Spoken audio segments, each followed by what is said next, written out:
আমরা দুজন দেখো কোথায় চলে এসেছি। কি ভাবছো এত গরমে এরা সোয়েটার কেন পরেছে? আরে বাবা, এটা কিছু মাস আগে সেই পৌষকালী মেলা চলছিল আমাদের এখানে। এটা সেই পৌষ মাসে। তো মেলার মধ্যে আমরা গেছিলাম এই রেস্টুরেন্টটাতে। আর এই রেস্টুরেন্টটা তার কিছুদিন আগেই ওপেন হয়েছে, যাওয়া হয়নি আমাদের। তো সেই জন্য আমরা ভাবলাম যে ঠিক আছে চলো তাহলে আজকে মেলার মধ্যেই যাই। আর ছেলেকে মায়ের কাছে রেখেই গেছিলাম। তো আমরা খাবার অর্ডার করেছিলাম, আর খাবারটা বলে একটু লেট হয় বানাতে, সেই জন্য আমরা দুটো গরম গরম কফি নিয়ে নিয়েছিলাম।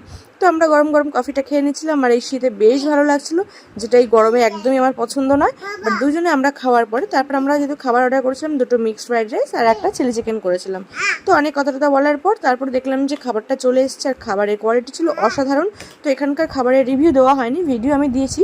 আর এখানকার সব থেকে আমার ভালো লেগেছে যেটা হচ্ছে বিরিয়ানি। এরপরে তোমাদের বিরিয়ানির রিভিউটা দিয়ে দেবো।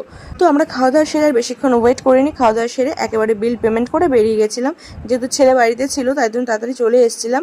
আর এই ভিডিওটা দিতে অনেকটা লেট করে ফেলেছি, কি আর করা যাবে। Thanks for watching guys.